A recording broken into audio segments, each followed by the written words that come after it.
TV UNAM es un medio de comunicación que promueve el diálogo, la diversidad y la libertad de expresión en un marco crítico y respetuoso. Los comentarios expresados en este programa reflejan la opinión de quienes la emiten y no de quien la difunde.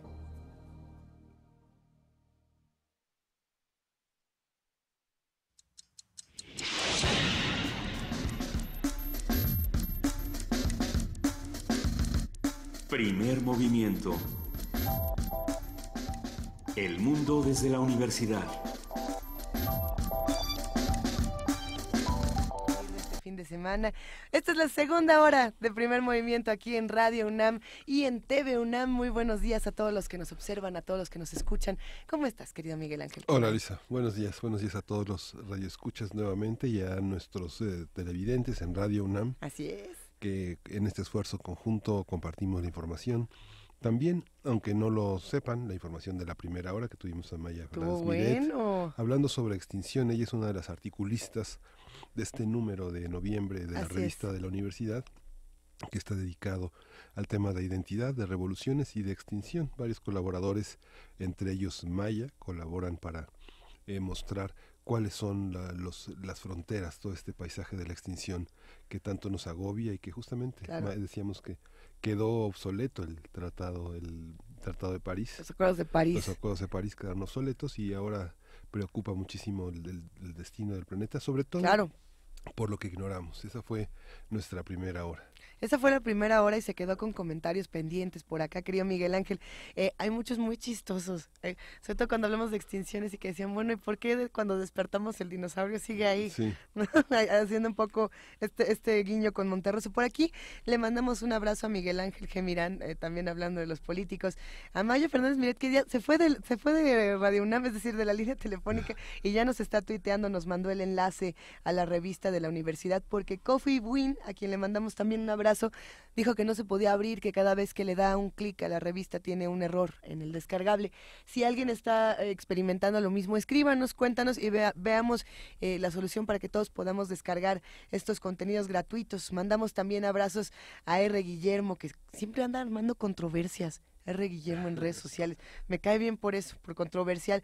A Mario Mora, un abrazote, al Zarco, que dijo que sí le gustó esta versión de Depeche Mode, y dice, con ese cover bien pueden armar un versus contra la original, nomás digo, estaría bueno, un día de versus. A lo mejor hoy no tenemos preparados los versus, hay otra selección musical, pero sí estaría divertido hacer el cover contra la original. A mí me gusta, por ejemplo, escuchar todas las versiones, Miguel Ángel, de Ain't No Sunshine When She's Gone, que hay desde Michael Jackson, que a los 9 años creo que la canta, hasta los más rockeros de los rockeros, pasando por un montón de grandes voces y de grandes cantautores. A ver, también le mandamos un gran abrazo a Refrancito, a Flechador del Sol, a nuestra querida Mayra Elizondo, a José Eladio Ortiz, ¿a quién más? A Juanjo M, a todos los que nos están escribiendo en @PMovimiento y en diagonal Primer Movimiento UNAM, sépanse leídos, queridos apapachados, y sépanse parte de esta comunidad que hoy tiene mucho más que discutir. Todavía vamos pues sí, vámonos a una postal sonora, Miguel Ángel, ¿qué opinas? Daniel Z, Pumas contra Burros. Hijo, vamos a ver.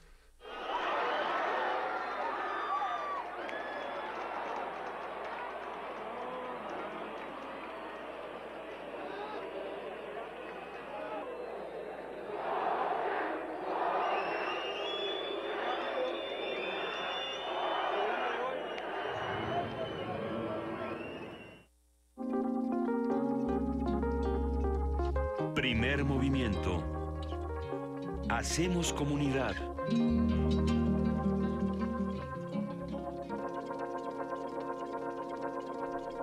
Y bueno, pues ahí tenemos las postales sonoras. Si quieren mandarnos contenido digital, o sea, que si nos quieren mandar una postal sonora, un poema, una imagen, un texto mucho más largo del que se puede en los caracteres de Twitter, aunque ya se puedan poner, ¿cuántos? ¿280? Ya se pueden poner 280, 240, 280. 240. Ay, yo ya no sé, es 280, que debo decir que en el mío siguen saliendo los mismos. A ver, aquí nos dicen que son 280, efectivamente. Ya pudieron tuitear con sus 280 caracteres porque a mí me siguen saliendo como 30. no más puedo poner hola y se me acabó mi mensaje, pero a mí me gusta eso. A mí me gusta esta brevedad de Twitter.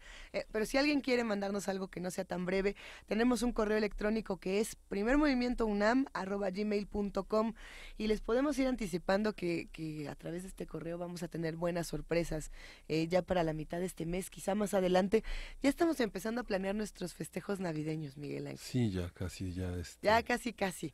Algunos dirán, bueno, ¿y estos por qué quieren sacar esto a tema aquí en Primer Movimiento? ¿Eso qué? ¿No? Pero sí tiene toda una razón y es que vamos a hacer nuestra anual tradición de la pastorela. Sí. Todavía no les decimos cómo, todavía falta mucho por descubrir, pero si recuerdan el año pasado en Primer Movimiento la pastorela estuvo riquísima porque no la hicimos los que estamos aquí y hacemos los radioteatros cada semana, sino los que están allá y hacen comunidad con nosotros. Fue una experiencia divertidísima ver todas las grabaciones que nos mandaron. Algunos mandaban videos con sus amigos botados de la risa haciendo el casting. Va a estar parecido. Tenemos una nueva versión y esperemos que la disfruten muchísimo. @PMovimiento para los que están en Twitter, / Primer Movimiento UNAM para los que están en Facebook, 55 36 43 39 para los que están por teléfono, / TV UNAM para los que están también en Facebook y nos quieren ver. TV.UNAM, sí, TV UNAM. Sí. Las páginas, ve nomás cuántas cosas. A ver, ¿dónde están las páginas? TV.unam.mx. Y para quien tuvo problemas ahora con la revista de la universidad, revista de la universidad.mx. Exacto. No revista.unam.mx. Nosotros regalamos contenidos gratuitos en Descarga Cultura UNAM, por ejemplo, podcast gratuito en radio.unam.mx y mini producciones. Estas las regala el honorable cuerpo de Primer Movimiento aquí en Radio UNAM y vamos a escuchar Resonancias Ópticas con Dani Leroux. A la imagen, la van a ver. Se puede ver la imagen en redes. A ver si sí es cierto. Contre les menaces pesant sur l'emploi, contre l'intégration des syndicats dans l'État bourgeois, contre l'évolution vers l'État fort et autoritaire. Vemos un joven de cabello rojizo desordenado. Mira con una sonrisa amigable, pero exagerada, a un policía francés. El gendarme viste una gabardina de cuero negra y un brillante casco negro. Las bandas sujetadoras recorren sus mejillas para terminar ceñidas sobre la barbilla. Su rostro apunta al muchacho pelirrojo que le sonríe de manera burlona.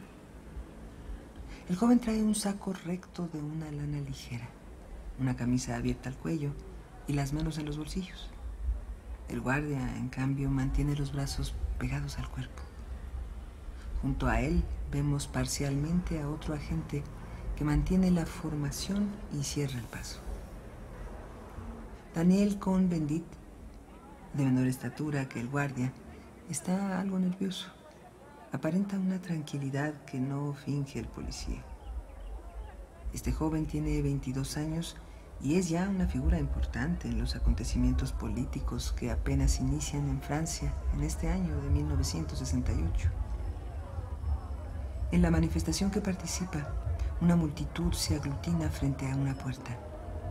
Es la Universidad de Nanterre. La fotografía muestra una parte de la manifestación que se encuentra con la policía. Es un momento dentro de la multitud. Retumba el corazón de las universidades francesas. Un eco contestatario surge de esta imagen silenciosa. La manifestación es para exigir la liberación de los militantes del Comité Vietnam, que fueron arrestados recientemente en sus domicilios. Este momento es el aleteo de la mariposa que iniciará el huracán político que crecerá de un movimiento estudiantil a marchas y paros nacionales de trabajadores y empleados del gobierno.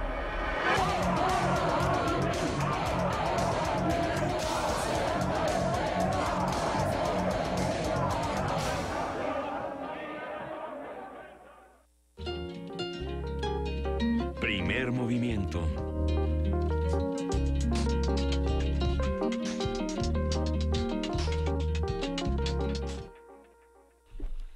Y bueno, seguimos por acá disfrutando de los contenidos que nos ofrece Radio UNAM. Prepárense porque tenemos más música. ¿Qué quieren escuchar? ¿Qué quieren discutir en este programa? Escríbanos, llámenos, seguimos haciendo comunidad y estamos viendo si por aquí más o menos tenemos la revista de la universidad para compartirla con la que nos escuchen. Ya subimos a Twitter la versión digital.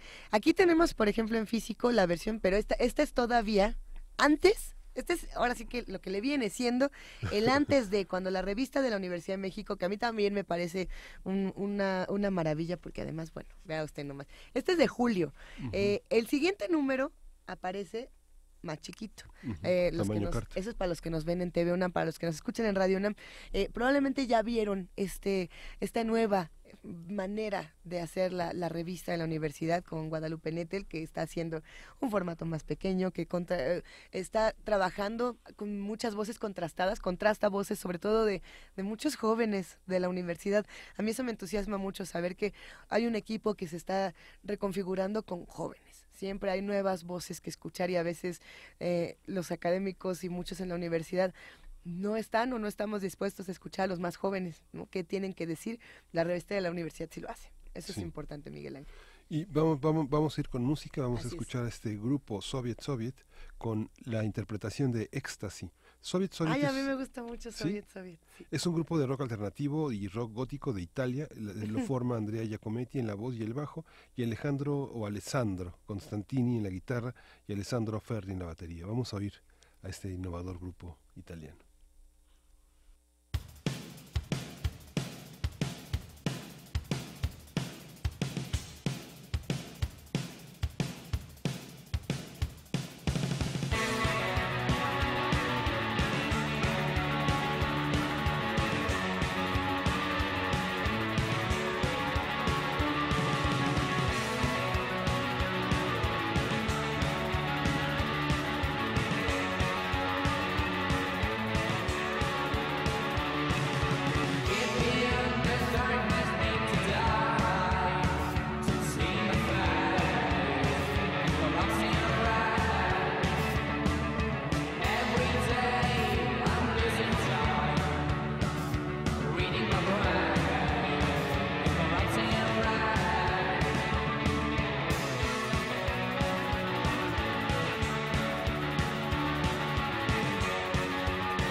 Primer movimiento. Hacemos comunidad.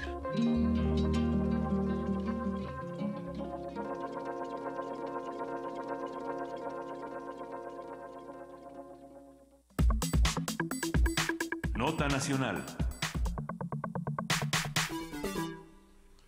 Entre 2007 y 2013, el grupo criminal de los Zetas cometió en el estado de Coahuila masacres, incineración de cuerpos, reclutamiento forzado de adolescentes, destrucción de pueblos completos, desaparición de personas, así como sobornos a policías, alcaldes y funcionarios de 2 gobiernos estatales. Así lo revela el informe Control sobre todo el estado de Coahuila, basado en las confesiones de ex integrantes de esa organización criminal en 3 juicios realizados en Texas, Estados Unidos. El documento, elaborado por la Clínica de Derechos Humanos de la Facultad de Derecho de la Universidad de Texas y el Centro Diocesano para los Derechos Humanos Fray Juan Larios de Coahuila, revela que los Zetas pagaron millones de dólares en sobornos a los exgobernadores Humberto y Rubén a cambio de controlar el Estado. Rubén Moreira, como siempre, salió a decir, no, yo no fui, yo no sé qué, yo no sé cuál. ¿Qué está pasando el día de hoy en Coahuila? ¿Qué es lo que podemos leer sobre las notas más recientes? Los Moreira, los Zetas. Vamos a platicar sobre el clima político y social en esta entidad. Y para ello tenemos en la línea telefónica a Jessica Rosales, conductora en Capital Coahuila.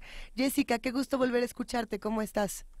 ¿Qué tal? Mucho gusto en saludarlos esta mañana, Luisa y Miguel Ángel. Y efectivamente, como ustedes lo dan a conocer, pues este informe causó una serie de reacciones, sí, no solo a nivel Coahuila, sino a nivel nacional, en donde pues diferentes fracciones parlamentarias en el Congreso de la Unión, partidos políticos, pues han exigido una investigación sobre estas acusaciones. Y bueno, pues como ya ustedes lo comentaron, el exgobernador de Coahuila, Humberto Moreira Valdés, pues ha negado estas imputaciones hechas por la Clínica de Derechos Humanos de la Universidad de Texas a través de este informe que relata pues el presunto soborno que recibió, al igual que otros gobernadores, para otorgar el control a los Zetas. Y es que el exmandatario estatal señalaba que él está preparando ya una denuncia por la vía civil y penal en contra de Ariel Dulitsky, el director de esta Clínica de Derechos Humanos, al considerar que estaba dañando su honor y su imagen, la de él y la de su familia. Él está preparando pues otra demanda más. Recordemos que son varios ya,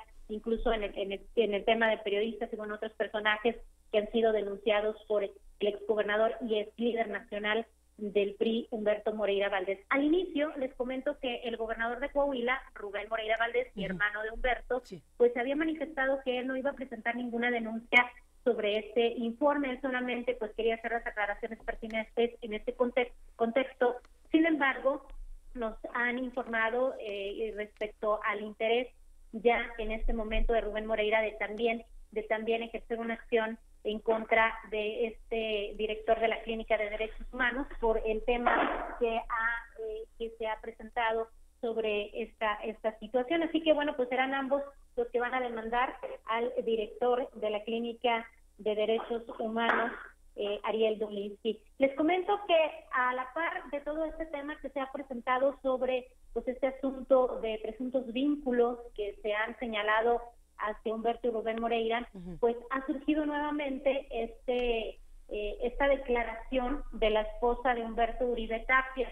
Esta persona, incluso este video ya se había presentado hace algunos meses, en donde presuntamente esta chica señala que un senador del PAN le habría pagado a Uribe Tapia para poder declarar en contra de Humberto Moreira. Y bueno, pues ellos están pretendiendo utilizar esta declaración para presentar la demanda en contra de la clínica que había utilizado estos testimonios como parte de su informe. Y señalarles también en el tema político electoral, bueno, pues se ha tratado también de vincular al gobernador electo Miguel Ángel Riquelme, porque en esas fechas en que se mencionan estos vínculos, él fungía como secretario de gobierno. Sin embargo, esto no ha detenido la transición gubernamental, continúan las acciones en torno a lo que sería la toma de protesta, que incluso ya se está organizando para el próximo 1 de diciembre, aunque el Tribunal Electoral del Poder Judicial de la Federación pues no ha dado la última palabra sobre este tema. Así es. Les comento esto porque el pasado viernes precisamente, el gobernador de Coahuila, Rubén Moreira, dio un nombramiento como subsecretario de gobierno, coordinador de enlace gubernamental de Eduardo Olmos. Él es muy cercano a Miguel Ángel Riquelme y de acuerdo pues a este nombramiento que se da a unas pocas semanas de concluir la administración, se dice que se está anticipando ya la llegada de Miguel Riquelme porque fue una solicitud del equipo de transición que se diera este nombramiento de Eduardo Olmos, quien pudiera ser el próximo secretario de gobierno.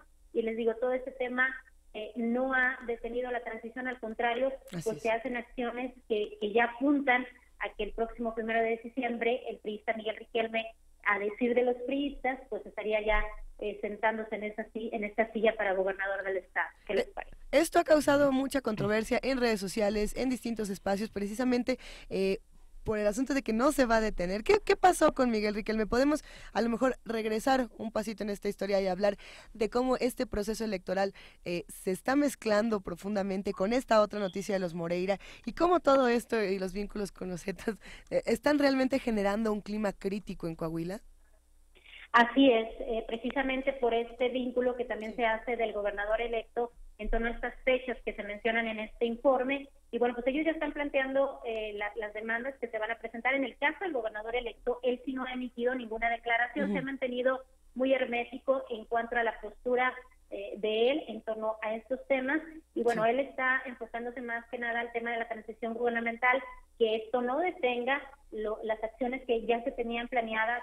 Te repito, incluso pues ya se está organizando, ellos ya están previendo una toma de protesta el próximo 1 de diciembre y sí están tratando de cubrir todos estos golpes que les han llegado directamente y que están enrareciendo mucho el tema de este cambio de gobierno, porque bueno, pues son 12 años de gobierno de los Moreira en Coahuila. Y bueno, pues ya la entrada de Miguel Riquelme, que pues también se le relaciona como parte de este grupo político, sí ha generado preocupación. Sin embargo, pues ellos están tratando de enfocarse, Miguel Riquelme, a la toma de protesta, mientras Rubén y Humberto, en cuestión temas separados o en acciones separadas, están combatiendo este informe a través de demandas que ya se han anunciado, pues se estarían presentando próximamente. Sí. Vamos a poner en nuestras redes sociales la liga del documento. Es un documento que se presentó como parte de una colaboración, como decíamos en la entrada, del Centro Diocesano para los Derechos Humanos, y que justamente la Universidad de Texas se deslinda y la Facultad de Derecho también, porque no es un proyecto que avale algún centro de investigación, un proyecto académico internacional, como suceden con nuestros proyectos avalados por el CONACYT y facultades y universidades que junto con las mexicanas elaboran este proyecto, sino son una serie de testimonios, sobre todo de un conjunto de desaparecidos, que este centro diocesano, que no tiene que no se presenta ante la sociedad civil como en materia religiosa, sino que justamente reúne y es una sede en la que varias organizaciones civiles pugnan porque aparezcan las personas que fueron resultado de los levantones, de las ejecuciones, de todo esto. Es una pugna verdaderamente que aprovechan en este momento tanto Rubén como Humberto Moreira. ¿Es así como se percibe en el conjunto académico, en el mundo académico y en el mundo de las organizaciones civiles en Coahuila, Jessica? Así es, precisamente ya que comentas este tema de Fray Juan de Larios, que está participando en este informe, ya que pertenecen a la diócesis de Saltillo, también el gobernador, tanto Rubén Moreira como el exgobernador Humberto Moreira, pues han sido insistentes en que esto pudiera ser también un tema de revancha por parte del obispo de Saltillo, quien pues ha sido investigado y llamado a declarar por el tema de casos de pederastia, aquí en Coahuila, y pues ellos claramente en entrevistas han dicho que esto abona a un tema de venganza, así lo señalaron ellos, porque el informe se da justo en el momento en que Rubén Moreira está rindiendo su sexto y último informe de actividades aquí en Coahuila, y pues ellos consideran que esto fue un tema más de venganza hacia estas acciones que se emprendieron en contra del obispo, y bueno, pues que están tratando de echar abajo a través de acciones legales. Estos temas, muchos de estos temas no son nuevos y sobre todo cuando hablamos, por ejemplo, de los Moreira, pareciera que llevamos muchos años hablando de lo mismo, querida Jessica. ¿Qué no se ha dicho? ¿Qué de todo lo que estamos escuchando últimamente en las noticias, de todo lo que leemos, no parece un déjà vu de algo que ya ha ocurrido en Coahuila? Exactamente. Es muy difícil. Así es, estos temas se han venido manejando pues ya desde hace varios años. Incluso ha sido constante que tanto Rubén como Humberto pues salgan a desmentir dichos, pero han sido acusados por varios años. Incluso Humberto, recordaremos que bueno, pues ahí tenía también algunas investigaciones en su contra por este tema, el caso de Allende, el caso de Piedras Negras, la fuga de reos también, donde se dice que ahí incluso pues sepultaban a estas personas que desaparecían y mataba el grupo delictivo de los Zetas. Entonces, bueno, es un tema que tiene muchísimos años, que sigue resurgiendo, pero pues ambos Moreira han insistido en negarlo, y en esta ocasión pues insisten también con el tema legal. Sin embargo, pues es un asunto que no solo Rafael de Larios ha señalado, tampoco la propia clínica, sino pues que hemos escuchado un tema de presuntos vínculos ya desde hace varios años, en donde pues habían investigaciones y muchas de ellas que pues han resultado en el caso de Allende verídicas y que se han acreditado y documentado. A ver, por aquí tenemos algunas preguntas en redes sociales, y una que resulta interesante es: ¿qué pasó con aquellos que realizaron el informe, este informe de la Universidad de Texas? ¿Qué es lo que se dice de estas personas que al parecer además son muy jóvenes?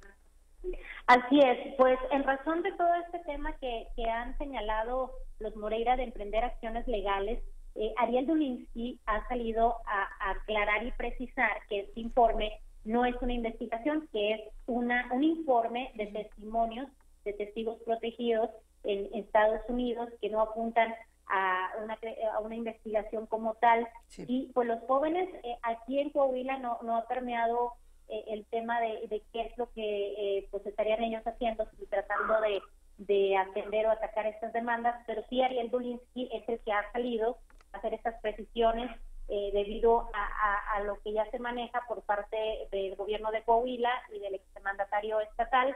Y él ha sido preciso de que no habla de un informe, que su intención no era afectar el honor de nadie, sino presentar testimonios como tal, y así fue como se dio a conocer a la hora de la presentación, de que se trataban de testimonios de testigos protegidos que son parte de una investigación en Estados Unidos, y que ellos apuntan a que serían las autoridades estadounidenses quienes le dieran o no valor a estas declaraciones, que ellos solamente pues hicieron esta presentación con un objetivo de poder también contribuir en la localización de personas desaparecidas, porque muchos de estos testimonios pues saben dónde quedaron gran parte de coahuilenses que en este momento siguen con el reporte de desaparición. A ver, ¿y qué pasa? Yo me pregunto, ¿qué pasa con todos los periodistas de Coahuila, con todos los comunicadores, con todos los que se han encargado durante años de estar tratando de difundir toda esta información y que bueno, pues en cierta medida no han sido escuchados en el resto del país? ¿Qué pasa con toda esta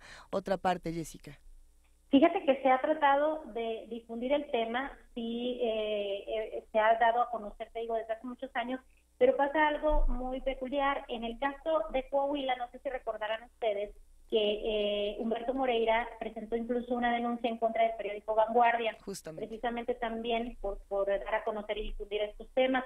A nivel nacional, pues tenía demandado a Pedro Ferriz Becón, a Sergio Aguayo también, por manifestar esta información que desde hace muchos años pues ya se dio a conocer, pero se ha estado atacando con acciones legales el tema de difundir información que se ha presentado en este contexto, y que pues ellos insisten que está dañando su honor y su imagen, y es por ello que en Coahuila pues se tiene mucho cuidado al momento de difundir, pero sí también estar atentos a este tipo de acciones que se emprenden luego de ejercer el periodismo, ¿no? De dar a conocer lo que pues ya muchos saben a nivel nacional, y que son casos documentados. Muchas veces se trata de temas que están totalmente acreditados y que incluso el propio gobierno da a conocer, aunque muy a su forma y con su estrategia para evitar crisis, no una crisis gubernamental, pero sí son temas que existen. El tema, te repito, la cuestión de los reos juzgados en Piedras Negras, el tema de Allende es algo que sucedió, y son contextos que se están retomando, pero que ambos Moreira están vinculando su tema personal para poder de alguna manera deslindarse, ¿no?, de responsabilidad de estos hechos. Uh-huh. Es muy interesante ver la estrategia, digamos, de desprestigio hacia este informe, porque quitar el aval de la Universidad de Texas y proponerlo como una noticia hace pensar que trabajan por su cuenta. Y bueno, es interesante saber que Ariel Dulinsky es un profesor que ha sido parte del grupo de trabajo de desapariciones forzadas involuntarias de las Naciones Unidas. Se fue presidente y relator en 2013, fue secretario ejecutivo adjunto de la Comisión Interamericana de Derechos Humanos, ha sido parte de la docencia tanto en la Universidad de Buenos Aires como en la Escuela de Derecho de Washington y en la American University. como asistente de juez en la Cámara Federal de Apelaciones en Argentina.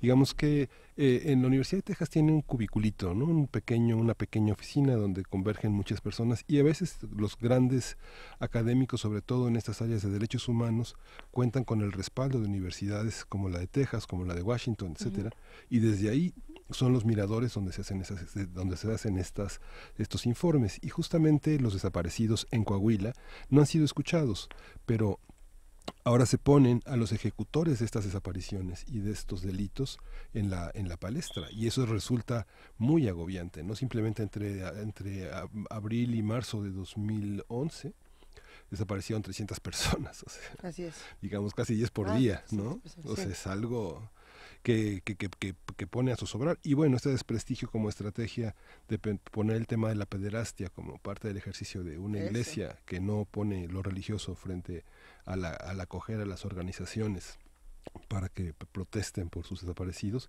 es algo también, pues es una estrategia que se conoce en toda Latinoamérica, ¿no? Así funciona, ¿no? Así han funcionado desde Pinochet hasta Napoleón Duarte, ¿no? ¿Qué opinas, Jessica? Así es, fíjate que el tema que mencionas sobre el tema de la diócesis, caso de pederastia y el tema de desaparecidos, que es un contexto que se utilizó precisamente para este informe. En días recientes también hemos visto una serie de reuniones que ha sostenido el gobernador Rubén Moreira Valdés con familias de personas desaparecidos, con Fundec, en específico Alas de Esperanza en el caso de Torreón, de alguna manera para echar abajo, ¿no?, este informe que precisamente trataba de promoverse para dar a ver lo que está ocurriendo en Coahuila en el caso de desaparecidos, en el caso de aquellas familias que todavía no han tenido una respuesta. Ellos dicen, se está trabajando, efectivamente, tenemos reuniones, pero la respuesta que nosotros queremos, que es localizar a nuestro ser querido, no ha ocurrido. Entonces, bueno, también el gobierno ha tratado de tener esta estrategia de presentar estas reuniones, de decir que hay avances, que tienen un buen diálogo para, de alguna manera, contrarrestar este informe que se presentó. Sin embargo, pues Fundec pertenece también a Fran Juan de Larios, en donde pues este organismo ha insistido desde hace muchos años también en que se tiene que investigar porque estas desapariciones tienen relación precisamente con estos señalamientos que han hecho ellos de estos presuntos vínculos de los Moreira con un grupo delictivo. Por tanto, pues ya ahí está el informe, pero pues no, ahora sí que en el texto, en resumen, no existe un anuncio de investigación que se vaya a iniciar por estos señalamientos que se han hecho. Sin embargo, bueno, pues ahí está la crítica de la opinión pública sobre los señalamientos que pues ya tienen muchos años y que hoy vuelven a salir a la luz. Jessica, como lo mencionábamos al principio de esta conversación, esta noticia pareciera no sorprender a sus lectores, pareciera no impresionar ni siquiera por toda la violencia que se relata debido a la profunda normalización de todas estas violencias en el país, y sin embargo habría que pensar, ¿ahora qué? ¿No? Pensando en el tema de Riquelme, pensando en todo lo que va a pasar a partir de este momento, a partir de diciembre, ¿qué tendríamos que estar atendiendo y qué es lo que vamos a tener que discutir para que justamente no caigamos en el, bueno, pues es que así es, ¿no? En Coahuila así son las cosas, ¿qué hacemos? ¿Hacia dónde vamos a dirigir la discusión a partir de diciembre? Así es, efectivamente, como lo mencionas, y desafortunadamente ya se ve esto como normal en Coahuila.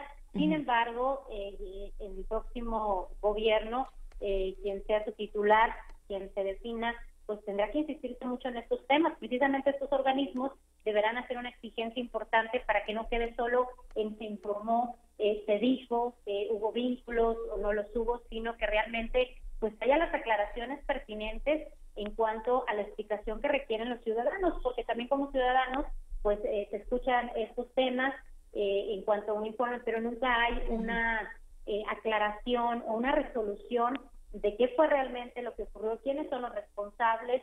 Se han detenido a varios integrantes de grupos delictivos, pero creo que sí hace falta esa explicación más amplia y a detalle de realmente qué ocurre en Coahuila, si los responsables si todos los responsables están detenidos, hablando también de funcionarios públicos que son señalados en estos informes, y que hasta ahorita pues no ha ocurrido absolutamente nada, todo queda en el ámbito mediático y en el tema legal sí no se han ejercido acciones en razón de toda esta información que pues ya se conoce desde parece. Quien no viva en Saltillo no sabe que diariamente hay manifestaciones, personas con carteles, y que muchas personas por su orientación religiosa se acogen a centros diocesanos, a centros donde hay apoyo, porque están desesperados, porque han desaparecido hijos, hermanos, y esto resulta muy difícil. Este reporte que hizo Amnistía Internacional sobre las desapariciones forzadas en México de 2006 a 2012, que resultaban 26,000 desaparecidos, y que finalmente el reporte para Coahuila, en esta asociación que menciona Jessica, que hay que decir, FUNDE, que es las Fuerzas Unidas por Nuestros Desaparecidos en Coahuila, tenía 380 casos que fueron referidos desde 2006 y que hasta 2014 no hubo ningún resultado, y todavía gran parte de esos 380 sigue sin aclararse, ¿no? Exactamente, estos números que manejas pues son casos que no se han esclarecido, no se tiene información del paradero de estas personas. Son muchos años los que familiares de estas personas pues han tratado de luchar y exigir a las autoridades, pues sí, acciones, mesas de diálogo, pero lo principal y lo que ellos están exigiendo es respuestas de sus seres queridos, porque muchos de estos testigos protegidos que menciona el informe, pues sí tienen datos de en dónde dejaron a todas estas personas, algunos probablemente muertos, otras probablemente vivos, pero esto es lo que no se ha hecho todavía, de dar una respuesta concreta y clara de dónde se encuentra cada persona reportada como desaparecida, si ya se ubicó, si ya se localizó, o qué ha pasado con la información, ¿no?, de estos delincuentes que presuntamente están detenidos y que pueden contribuir a las investigaciones que hasta ahorita pues realmente siguen dormidos. Pues vamos a tener que seguir discutiendo todos estos temas, querida Jessica Rosales. Te abrazamos a ti y a todos los amigos de Capital Coahuila. ¿Con qué reflexión final nos podríamos quedar ya para despedir esta conversación? Pues algo muy importante que ustedes mencionaban, compañeros, que los coahuilenses, ojalá que cambiemos ya de esta postura de ver la inseguridad como un tema ya normal y que pues salgan a exigir explicaciones y esclarecimientos de todos estos casos, porque la inseguridad, estos temas de violencia no son normales y no debemos permitir que así se nos haga ver por parte de funcionarios públicos, de que es un tema que debemos seguir insistiendo para exigir más resultados al tema gubernamental. Te agradecemos muchísimo, Jessica, te abrazamos y hablamos muy pronto, por favor, antes de que nos llegue diciembre y veamos qué hacemos. Claro que sí, estamos al pendiente y por supuesto con estos enlaces un abrazo para ustedes y para todo el auditorio. Abrazote, y aquí seguimos en Primer Movimiento. Y justamente, Nunca Jamás, esta composición de Óscar Chávez, interpretada por él mismo, vamos a oírla.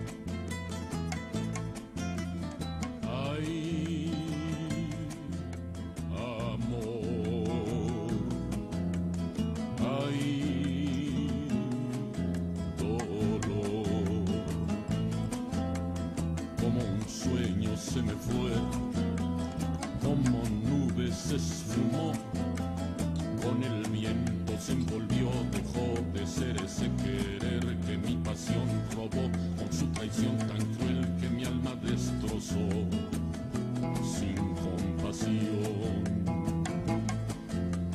¿Cómo fue?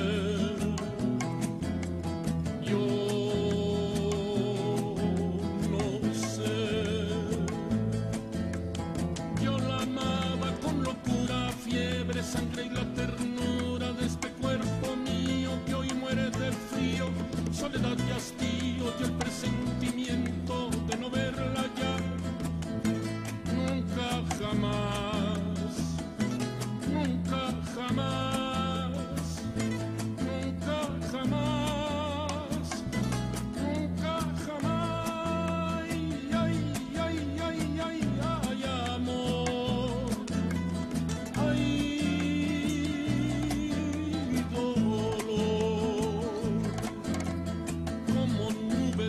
se fue, como viento se esfumó, con el sueño se envolvió, dejó de ser ese querer que mi pasión robó, con su traición tan cruel que conmigo acabó, sin compasión.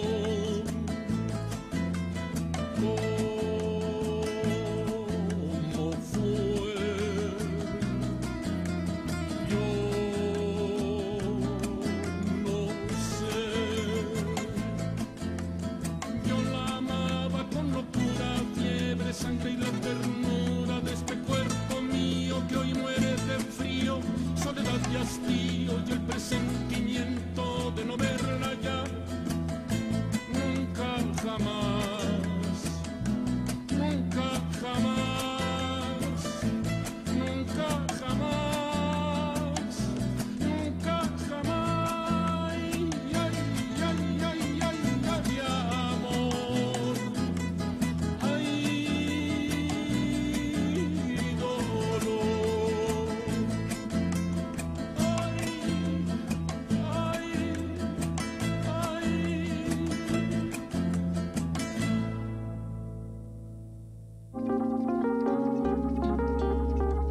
Primer movimiento. Hacemos comunidad.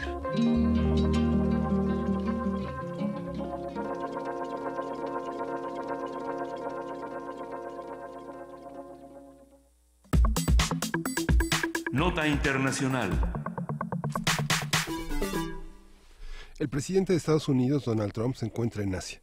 Durante 11 días el mandatario ha visitado Japón, Corea del Sur, China, Vietnam y Filipinas. Se trata de la primera gira oficial de Trump por esta región como presidente. El mandatario ha aprovechado los distintos foros y cumbres regionales para reiterar sus advertencias a Corea del Norte y sus críticas a los, cito, abusos comerciales crónicos que, aseguró, ha padecido Estados Unidos. Pobrecito de Donald Trump. A ver.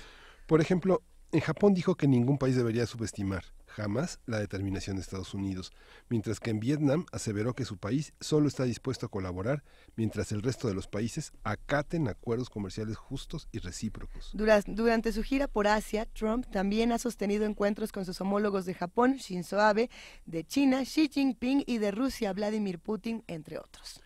Para realizar un recuento de la gira de Donald Trump por los países asiáticos, cómo leerla, qué repercusiones tiene y cómo deja reconfigurada la región, nos acompaña en la línea el maestro Fernando Villaseñor, profesor del Colegio de México, especialista en Asia y África. Buenos días, doctor Villaseñor, ¿cómo está?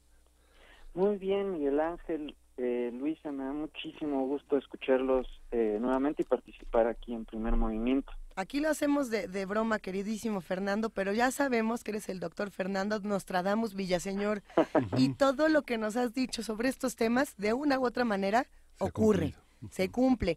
Vamos a empezar a hacer una libreta con tus predicciones y las vamos a ir palomeando porque nos impresiona mucho. Y lo que está pasando con esta gira Trump-Asia también me parece pertinente discutirlo. ¿Cómo has visto lo que ha pasado? ¿Cómo se lee esta gira? Claro que sí, es una gira muy importante en inicio, porque el tiempo que se está destinando a esta gira no tiene precedente, sino en tiempos quizás de Nixon y sobre todo en los países a los que visita Trump. Sin embargo, y a lo mejor aquí me estoy adelantando a la conclusión, me parece que fue una reunión que para Trump, como presidente, ya no hablemos para Estados Unidos, sino para Trump como presidente, dejó muchas oportunidades sin aprovechar. La agenda original tenía dos objetivos y era fijar la postura de Estados Unidos en el conflicto de Corea del Norte, buscando el apoyo de los demás países de la región del este asiático, por un lado, y la otra, como ustedes acaban de comentar, también resolver el déficit supuestamente comercial y de abuso de la Organización Internacional, la Organización Mundial del Comercio, por la cual Estados Unidos ha sido tomado ventaja por todos estos países asiáticos. La realidad es que si nos vamos punto por punto y en cada una de las reuniones que tuvo en estos distintos países, los grandes ganadores más bien fueron estos países asiáticos. Te voy a comentar por qué creo esto. Primero, porque ya supieron cómo contener en buena medida los discursos incendiarios de Donald Trump, y fue bueno, pues no es gran sorpresa, pero atacando el ego del presidente. Eso permitió dejar a un lado, bueno, esta agenda en un principio.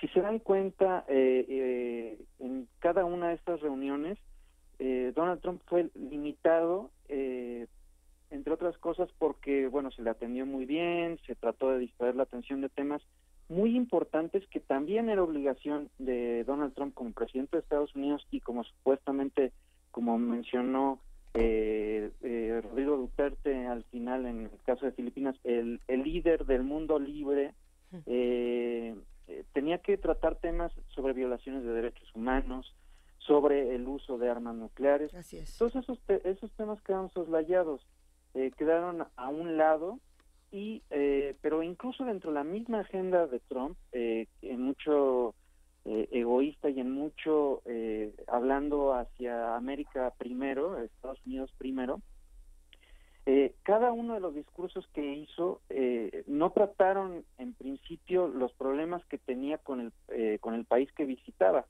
Por poner un ejemplo, cuando trató el tema del déficit comercial con China, que es algo que le llevó a ser presidente de Estados Unidos, ¿no? China era el gran enemigo. Bueno, estuvo 3 días en China y realmente felicitó a Xi Jinping como un presidente que tenía todo el apoyo de su pueblo y que además, no sé si en sarcasmo o en algo grotesco, mencionaba que felicitaba a los chinos por aprovechar el déficit comercial que tenían con Estados Unidos, que realmente él hubiera hecho lo mismo. No sé si lo hizo en una broma macabra o una cuestión así, sí, pero realmente no atendió eso, y no fue sino hasta su siguiente parada en Vietnam donde sí mencionó que Estados Unidos no se iba a dejar y que iba a reclamar. Un momento, justamente en ese tema con Xi Jinping, venimos también de un discurso de Xi Jinping que dio muchísimo de qué hablar en las últimas semanas, Fernando. Sí, claro que sí. Básicamente, y ya lo veníamos hablando en programas anteriores, China sin lugar a dudas, y bueno, después de la reunión del Partido Comunista donde Xi Jinping pues tiene un poder legitimado por este Congreso impresionante, similar a los tiempos de Mao, pues se está convirtiendo en el nuevo portavoz de la lógica internacional en el mundo. Y pues esto no lo pudo restar Donald Trump. Algo que quería comentar que quizás no fue tan difundido en las noticias es que Donald Trump y su equipo de trabajo trataron de imponer un nuevo paradigma llamado de relaciones Indo-Pacífico. Y la razón de esto, que pareciera pues mera semántica, no lo es. Lo que intentaban ellos es dejar fuera a China, que claramente se está mostrando como, según ellos, el nuevo estandarte en materia de derechos humanos, que bueno, no sé de dónde, pero en materia de medio ambiente, en materia de libre comercio. O sea, eso, bueno, hace 5 años hubiera sido impensable, pero quien en todas estas reuniones estuvo representando que el comercio debía de ser más abierto, más transparente, más certero, no fue Donald Trump, fue Xi Jinping. Ahora, ¿qué tan cierto sea eso? Bueno, es tema de otra discusión, pero lo importante es que eso es lo que tenía que decir Donald Trump y no lo hace. Entonces, a mí me parece que este viaje de Trump desaprovecha muchas de estas oportunidades y más bien lo interesante es mucho de lo que pasa a los lados de este viaje de Donald Trump, digamos, por los otros miembros de, bueno, estas economías. Y también no olvidemos, Peña Nieto también asiste en este contexto de APEC a estas reuniones y habla de una reconfiguración de la realidad económica y también estratégica. Eso es muy importante en el resto del mundo, donde Donald Trump y Estados Unidos quizás no participen. A mí me parece un síntoma muy, muy, muy importante que un día después de que Donald Trump sale de Japón, se emite este comunicado oficialmente de que la Alianza Transpacífico sigue adelante con los 11 países miembros. Me parece también muy, muy relevante el que, por ejemplo, Donald Trump se ofrece a mediar en el conflicto del mar del sur de China, pero Duterte y el presidente de Vietnam dicen, nosotros no queremos en este momento atender este problema, más bien queremos cooperar con China, queremos ampliar los horizontes comerciales. Sí. Todo eso, pensemos en una administración anterior, en la administración de Barack Obama, todo eso se hacía conforme a al beneplácito de Obama y a la línea que marcaba Obama. Ahora, digamos que Trump llegó, hizo algunos anuncios, hizo al final el día de ayer algunas ridiculeces de nuevo con esta cuestión de Corea del Norte con Kim Jong-un, donde al parecer le llamó un viejo chiflado y Donald Trump le responde, bueno, yo al menos no estoy mencionando que Kim Jong-un sea un gordo chaparro, digo, es ridículo, ¿no? Bueno, sí, pero regresando a las discusiones del kinder con respeto a todos los niños del kinder que definitivamente no se comportan como este par, ¿qué cosa? Pero lo grave o lo interesante más bien es que todavía hubo una mesa donde se sientan los adultos a comer, ¿no? Y en esa mesa, por primera vez en la historia, no estuvo Estados Unidos. Y no estuvo Estados Unidos Así es. por decisión propia o por ignorancia o negligencia o tontería propia de quien los representa. Incluso a mí me parece que Rex Tillerson, el equipo de trabajo que viaja con Trump, no lo hizo tan mal. Se firmaron muchos acuerdos comerciales de la alegación comercial que iba con Trump. Se hicieron algunos avances en esta materia, pero cada día es más evidente que hay una separación entre Donald Trump y el gobierno de Estados Unidos. Para mí eso es algo positivo. Finalmente eso es lo que se refleja de todos estos encuentros, la separación. Sí, y una falta de liderazgo donde antes era, en la lógica desde hace 300 años, en la lógica de las relaciones internacionales, pues este jefe de un país representa a ese país. Así y ahora no está haciendo de esta manera. Y no es solamente por cuestiones comerciales, sino también por la incompetencia y la falta de estrategia política que está teniendo Donald Trump.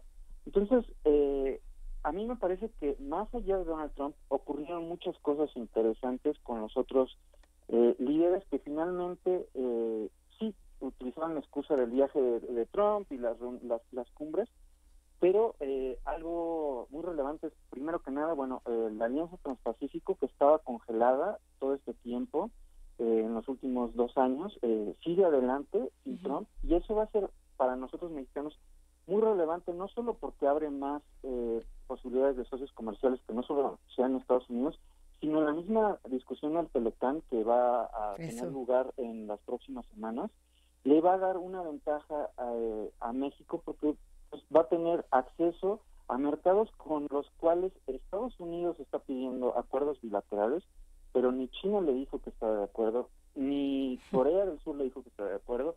Pues Japón está ligada desgraciadamente con Estados Unidos, tiene que hacer lo que diga Estados Unidos, pero ahora resulta que México, por ejemplo, por mencionar uno, Canadá también, va a tener más aliados comerciales en el este asiático que Estados Unidos, y eso por una mala decisión que está ocurriendo en este momento.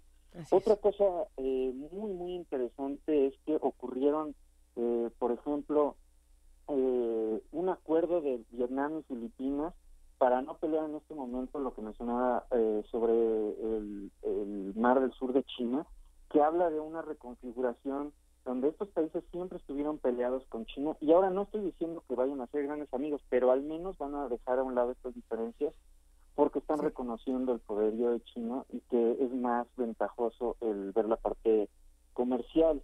Hicieron lo que le llaman el PIDOS, en lo que vemos que pasa con China, ¿no? Exactamente. Un poquito sí. Completamente. Y también, hubo otros menos ridículos que la parte de los niños de kinder, pero sí golpes bajos, por ejemplo, en donde Corea del Sur, en la reunión y cena que ofrece a Trump, lleva a una de estas mujeres víctimas de abuso sexual durante la Segunda Guerra Mundial, las mujeres de confort, mujeres de Solaz, que es una disputa que tienen con Japón, marca un hito ahí porque se supone que este conflicto ya había sido resuelto y ahora abiertamente está diciendo no nos vamos a dejar de Japón y este asunto no se ha resuelto. En fin, otra cuestión muy importante, no hubo pruebas nucleares en esta semana anterior, que era muy atractivo para si verdaderamente hubiera un ataque más directo, que Kim Jong-un hubiera hecho pruebas nucleares. Y todo se quedó en una guerra de tweets, que a mí me parece eso también muy importante. Creo que cada vez somos más descreídos, y qué bueno, de lo que leemos en los tweets de Trump y lo que está ocurriendo en la realidad internacional. Y a mí eso me da muchísima tranquilidad, porque creo que de los grandes ganadores es, en esta reunión, definitivamente Estados Unidos pierde, pero los grandes ganadores son el resto de países que se están dando cuenta que ya no necesitan de ese discurso monolítico de Estados Unidos para organizarse, y que, el peligro nuclear y todas estas cuestiones armamentísticas, incluso esto, ya lo dije 3 veces, pero esto es muy importante, esta disputa del mar del sur de China, es importantísimo, y se logró sin mayores negociaciones, sino reconociendo que realmente no hay forma de darle marcha atrás a China. Entonces, pues sí. En este año que hemos estado platicando de China, cada vez que tengo la suerte de que me inviten a hablar con ustedes, pues me parece que queda más claro el liderazgo de China, no solo en la región. Tenías tanta razón. En el discurso, en el discurso que se está estableciendo en el resto del mundo, pues todavía no estamos ahí, pero estamos casi ahí, en un punto sin retorno donde pues ese nuevo discurso no va a ser dictado, ya ni siquiera, antes decíamos, bipolarmente como en la Guerra Fría, pues parece que no, o sea, antes, había un discurso por parte de Estados Unidos, otro por la Unión Soviética, ahora pues el discurso de Estados Unidos es ridículo, infantil, y parece que la línea la están dictando pues Rusia y China, ¿no? Y también ahí mencionar que hubo una reunión con fuera de protocolo con Vladimir Putin, pero también bastante ridículo. Las agencias de inteligencia en Estados Unidos le exigen a Donald Trump que lo enfrente sobre las elecciones, y simplemente, de verdad está de risa, Donald Trump le pregunta a Vladimir Putin, oye, ¿te metiste en las elecciones? Y Vladimir Putin le dice, no, ni es así. Y dice Trump, pues yo le creo, y ese fue el pronunciamiento internacional, no sé, internacionalmente con eso nos quedamos. Sí, no puede ser, o sea, eso no puede ser cierto, ¿no? Qué bonita manera de cerrar.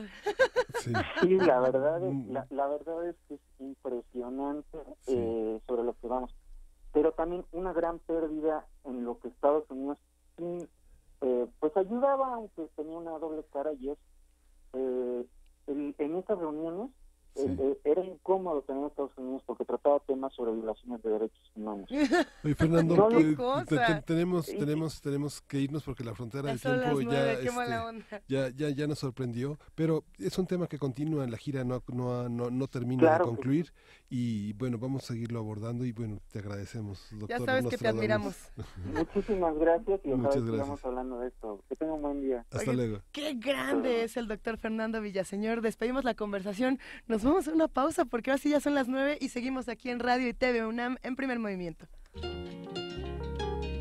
Primer Movimiento.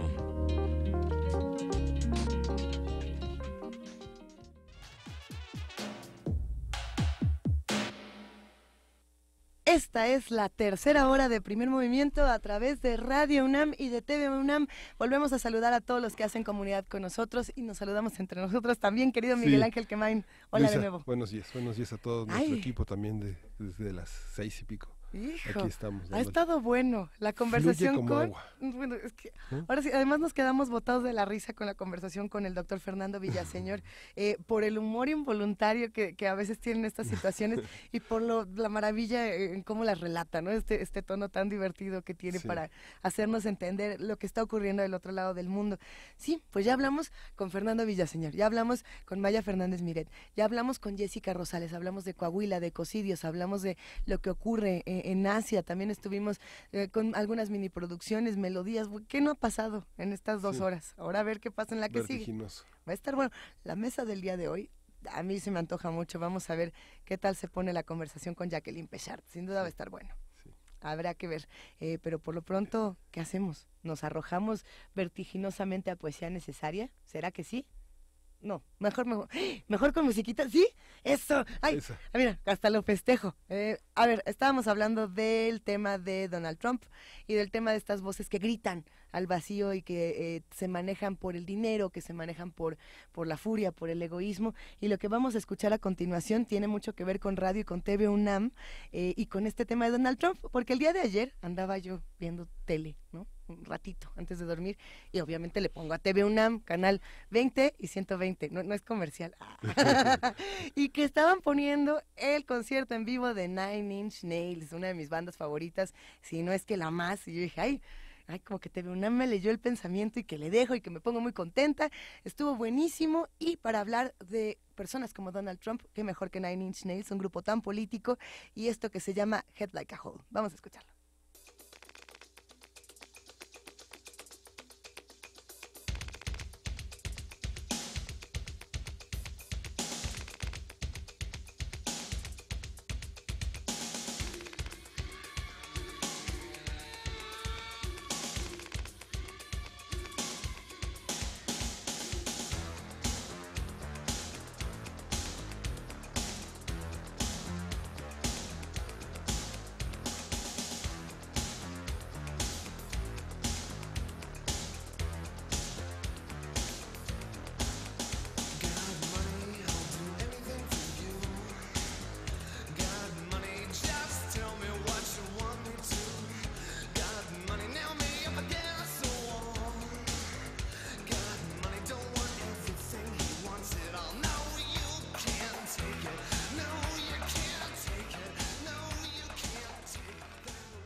Hemos tratado de organizar las distintas actividades del año de muchas maneras, tratando de darle un centro a la programación de la coordinación y de todas las distintas áreas que trabajan con nosotros, y queríamos culminar en una en donde estuvieran todas las disciplinas, todas las áreas, tratando de mostrar cuál es el panorama más actual, más arriesgado de las distintas disciplinas artísticas. Y ese es el objetivo de Vértice, y atraer precisamente la mirada hacia este gran laboratorio de la creación que es la universidad. Quisimos dedicar el mes de noviembre entero a un centenar de actividades que reflejan lo más actual, lo más contemporáneo del arte en sus distintas disciplinas y su relación con las nuevas tecnologías, buscando precisamente eso, el contacto con los jóvenes y las vertientes más actuales y más experimentales de cada disciplina. Va a incluir estas actividades el homenaje más grande que se le ha hecho en México al gran compositor mexicano y estadounidense Conlon McCarroll, que es una de las figuras clave de la música en la segunda mitad del siglo XX y que estuvo trabajando en México durante toda la última parte de su vida. Tendremos un encuentro de museo digital para ver justamente la relación de los distintos museos con las nuevas tecnologías. Tendremos un encuentro de literatura transmedia, tendremos un foco en la voz y sus distintas posibilidades. Tendremos teatro, danza, música contemporánea en muchos espacios de la universidad y con la participación de muchísimos jóvenes universitarios. Queríamos que este festival no se centrara en el Centro Cultural Universitario, que se pudiera expandir también a lo largo de toda la universidad. Entonces estaremos en la Facultad de Filosofía y Letras, estaremos en la Facultad de Ciencias Políticas, tendremos colaboración con la Facultad de Música, con la Facultad de Artes y Diseño, distintos espacios, el Teatro Santa Catarina, la Casa del Lago, el Foro de Radio UNAM, para que por toda la ciudad hay actividades de Vértice.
Primer movimiento.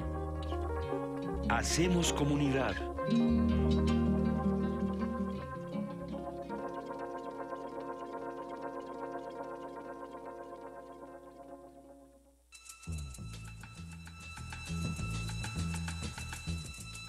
Es hora de poesía necesaria.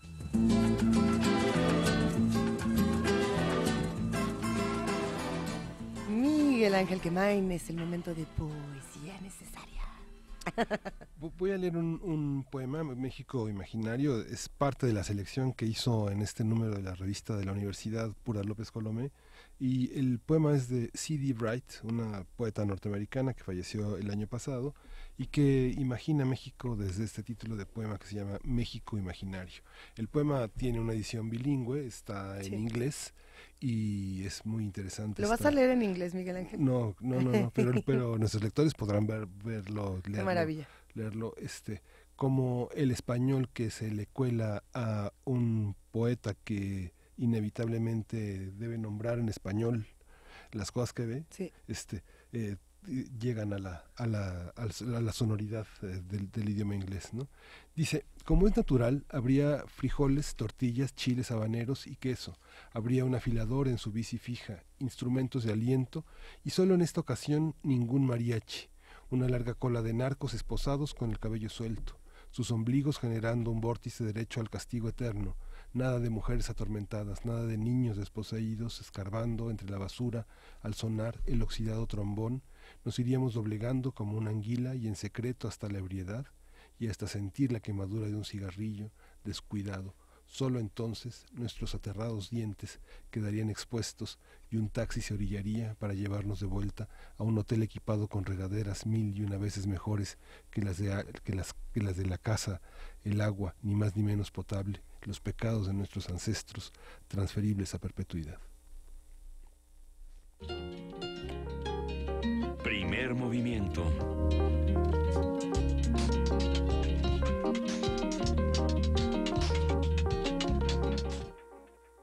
Y este poema, Miguel Ángel, viene acompañado de una pieza musical. De otro México imaginario, del México que imaginó Jaime López hace muchos años con La primera calle de la soledad. ¡Ah, qué buena estaba la música! Venga de ahí.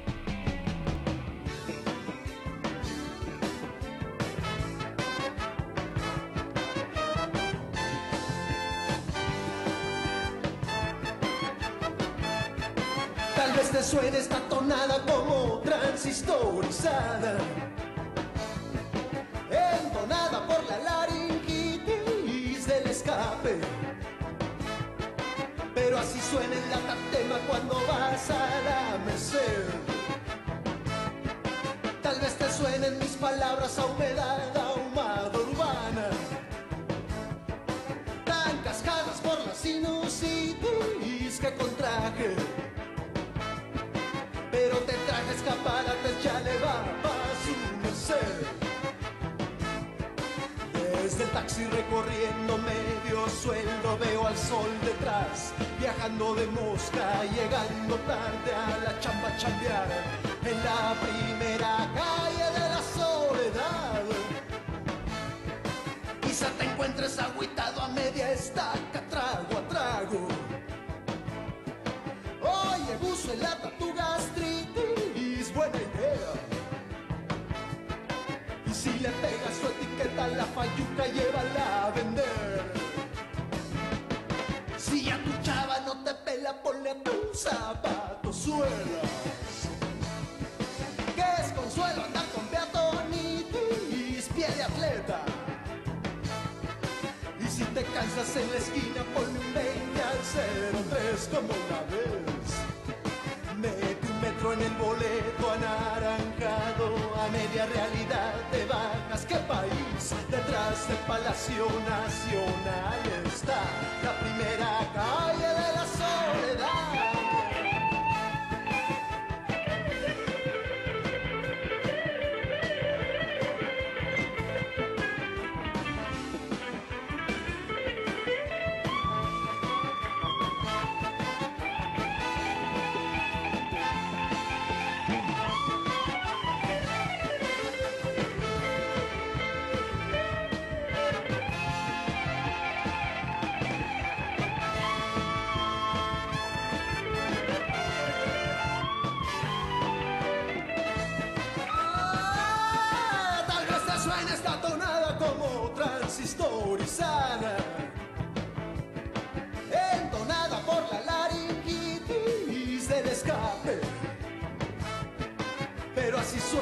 anatema cuando vas a la merced. Si ya tu víscera cardíaca cacarea, queja, queja. La doctora corazón de perdiz te remienda. Y si de Adebis te desvela la llona, te hace bien. ¡Órale pues! ¡A de nuez! Desde el taxi recorriendo medio sueldo, llego al sol detrás, viajando de mosca, llegando tarde a la chamba chambear. En la primera calle, en la primera calle, en la primera calle de la soledad. ¡Wow!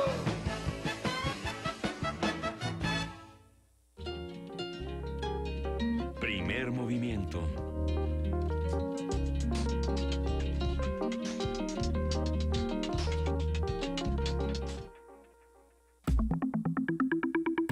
La mesa del día. La transparencia es un conjunto de disposiciones y actos mediante el cual los sujetos obligados tienen el deber de poner a disposición de las personas solicitantes la información pública y en su caso dar a conocer el proceso y la toma de decisiones de acuerdo a su competencia, así como las acciones en el ejercicio de sus funciones. La rendición de cuentas es una obligación de las autoridades, de políticos y funcionarios para informar sobre sus decisiones, pero también implica la capacidad de que estos agentes sean sancionados en caso de que hayan violado sus deberes públicos. Que esto de la rendición de cuentas y de todas estas palabras a veces nos suenan tan lejanas, pero ahorita vamos a discutir por qué. Transparencia, promesas y desafíos es el título del más reciente libro de Jacqueline Pechard. El libro busca colocar a la transparencia en diálogo con otras aristas de la gobernanza democrática, la rendición de cuentas y el combate a la corrupción. Y bueno, el texto, coeditado por la Universidad Nacional Autónoma de México y el Colegio de México, tiene muchos objetivos, entre ellos el de ofrecer una visión de transparencia como elemento propio de las democracias contemporáneas, indisociable de la gobernanza democrática. Y aquí genera otra pregunta, es que justamente por eso este libro representa grandes problemas, porque diríamos, ¿y aquí hay democracia o no? ¿O qué es lo que vivimos en nuestro país? Muchos temas que se van a ir abriendo en esta discusión, Miguel Ángel. Sí, a partir de su libro sobre transparencia vamos a hablar con la doctora Jacqueline Pechard, que ya está sobre nosotros, sobre los retos de la transparencia y la dificultad de instaurar un sistema público, político y social basado en la rendición de cuentas. El libro es un recorrido muy interesante por una historia que no empezó ayer, sino que es una historia que Jacqueline ubica en 1776 y que es una historia muy importante, esa intuición de que debemos servir a los demás. Pero inevitablemente el libro abre problemas y abre polémicas sobre lo que está más allá de él, que es lo que pasó ayer, ¿no? Jacqueline, bienvenida. Muchas gracias por esta conversación. Muchas gracias, de verdad. Ya te extrañábamos. Gracias. Ya nos gustaría que estuvieras aquí todos los días, querida Jacqueline. Son temas complejos y a lo mejor tendríamos que regresar unos cuantos pasitos para que entre todos vayamos haciendo acuerdos en esto de qué representa, qué tendría que ser la transparencia en un país como el nuestro y por qué es tan importante seguir hablando de esto, transparencia, conceptos como transparencia, rendición de cuentas, partes. ¿Cómo ves todos estos temas desde lo más básico? Yo creo que podemos convenir que la transparencia se ha convertido en un asunto de agenda pública. Es decir, creo que eso sí lo hemos ganado. Cuando uno voltea y ve, se está discutiendo una reforma constitucional y se va a decir que los principios de esa reforma tienen que ser, entre otros, no solamente la legalidad, la imparcialidad, sino la transparencia. Así es. Y si tú dices una política pública que se está impulsando de cara a la reconstrucción en la Ciudad de México, lo primero que ponen, por ejemplo, la comisión que se acaba de crear para la reconstrucción es que tiene que haber transparencia sobre, no solamente sobre cómo se utilizan los recursos, sino sobre cómo se va a planificar es decir, todo lo que tiene que ver con la acción de las distintas autoridades gubernamentales y públicas, ¿no? Entonces el tema está ahí, creo que eso es algo que hemos ganado la sociedad mexicana, ¿no? Pero el que esté ahí como un asunto de debate cotidiano no quiere decir que hayamos logrado tener transparencia, ni tampoco quiere decir que la transparencia sea la panacea para que mañana ya nos convirtamos en una sociedad de ciudadanos activos, de ciudadanos participativos, de ciudadanos que incidimos en los asuntos de la colectividad, que es para lo que sirve la transparencia. Tener información es una herramienta. No es un fin en sí mismo tener información por sí mismo, sino tener información para ejercer de manera más fuerte, más robusta nuestros derechos, pero también para poder vigilar qué hace la autoridad y de qué manera podemos entrar en una mejor relación para incidir en los asuntos públicos. Vigilar y ejercer, ambas son parte de lo que podría ser el diálogo. La transparencia sirve para dialogar con instituciones, para dialogar con autoridades. ¿Qué pasa cuando tenemos transparencia pero no tenemos diálogo? Porque eso es algo que hemos visto en nuestro país, que nos cuesta trabajo todavía entender. Ya tenemos documentos y aun cuando tenemos esta información, parece que no hay una respuesta como tal. Así es. Entonces, creo que la transparencia lo que motiva, así que es lo que alienta, es que la sociedad con mejor información, con mejores datos, con mayores elementos para equiparse mejor de cara a esa comunicación o ese diálogo con el gobierno y con las autoridades, claro, pues es una herramienta, ¿no? Entonces, por eso hay que verla solamente como una herramienta, y yo pongo en el libro que es algo relacional.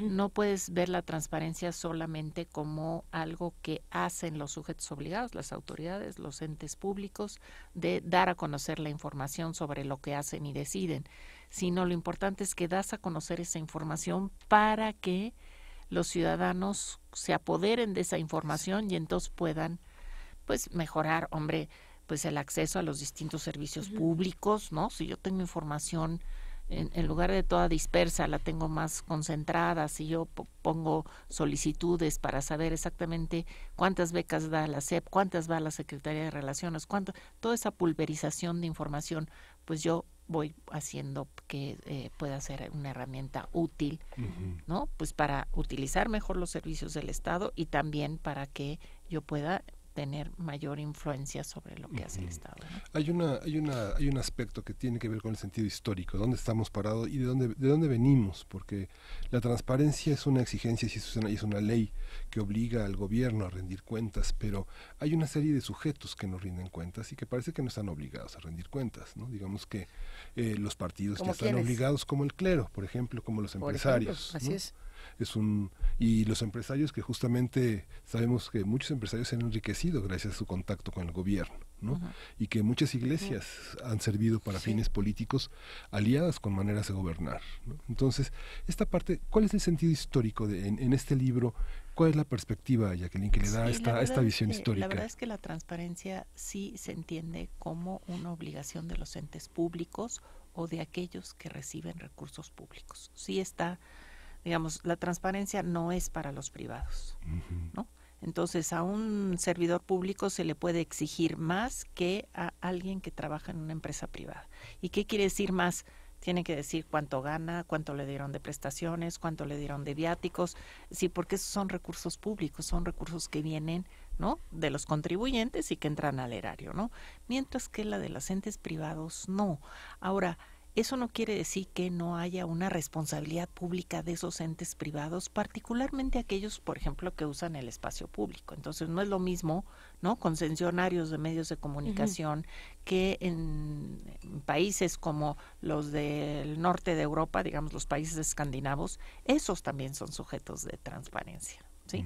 Pero ese es ese es un estadio mayor en términos de transparencia. El genérico es que quienes transparentan son los que tienen recursos públicos. El clero sí recibe recursos públicos, tiene que transparentar esos recursos, ¿sí?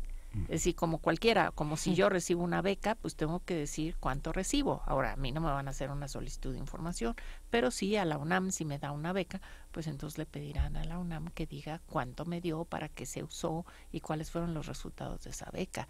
Que ahí entra ya el otro, si quieres tú, el otro tema, que es la rendición de cuentas, que no es lo mismo que transparencia. Y que con frecuencia decimos, es que no rinde cuentas, como si no transparentara.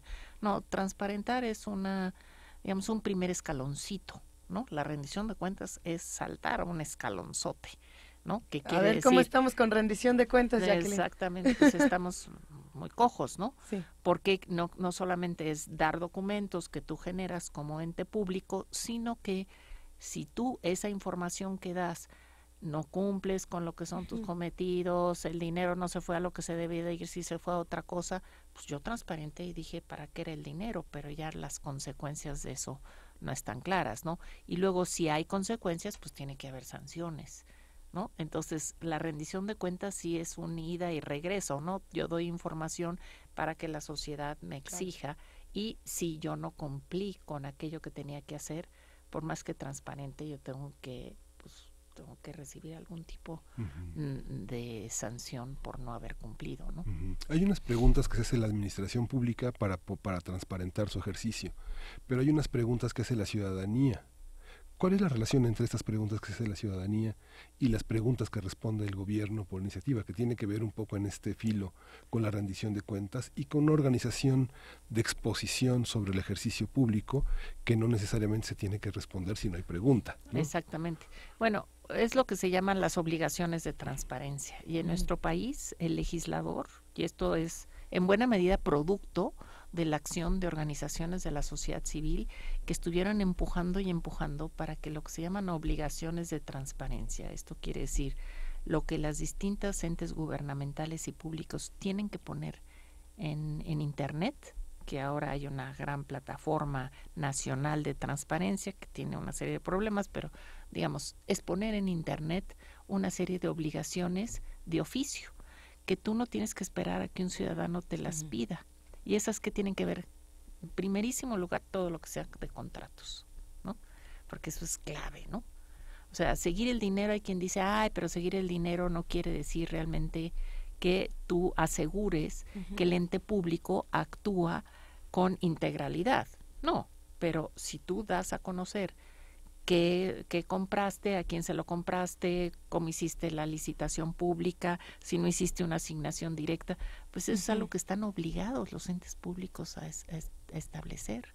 Hoy hemos encontrado que los entes públicos no están obligados a decir si contratan con empresas fantasmas o no. Así es. ¿No? Empresas que no tienen todas las características de pagar sus impuestos o ni siquiera de tener una razón social. Y cómo un ente público con recursos públicos contrata una empresa fantasma. Sabemos cuáles son las empresas fantasmas, pero no quiénes son los entes que contratan con estas, ¿me entiendes? Claro. Entonces, así vas viendo lo que son las obligaciones, que cada vez son más, es decir, hasta antes de la reforma del 14 había 17 obligaciones, hoy hay 48 obligaciones, más las obligaciones específicas, porque no es lo mismo la UNAM como un ente obligado, porque recibe recursos públicos, que la Secretaría de Hacienda, ¿no?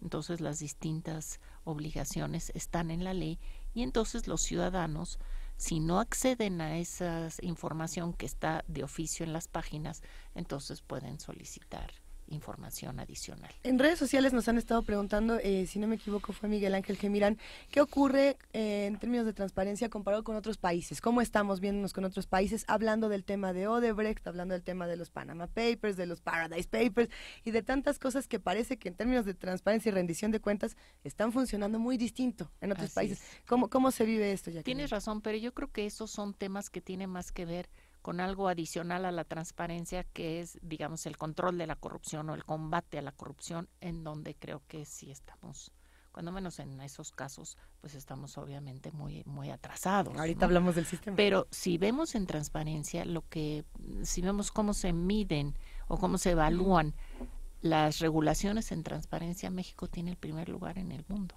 con la última Ley General de Transparencia, porque abarca un mayor número de sujetos obligados, porque tiene estas obligaciones de transparencia potenciadas, sí, porque tiene un ente autónomo que es el que vigila y es el que garantiza el ejercicio del derecho y de la transparencia. Pero por eso digo, es la transparencia que es ese primer escalón, y lo que falta es que la transparencia sea una herramienta eficaz en manos de los ciudadanos para lograr acelerar lo que son las investigaciones, digamos, las investigaciones, por ejemplo, penales, en el caso de Odebrecht, ¿no?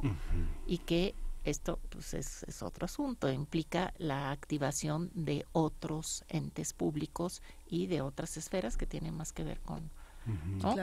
con que se haga una investigación penal y que efectivamente llegue a los jueces y que los jueces pues efectivamente sancionen a quien comete actos de corrupción, por ¿no? supuesto. La relación entre transparencia y protección de datos personales, pues ya es prácticamente un problema de este siglo.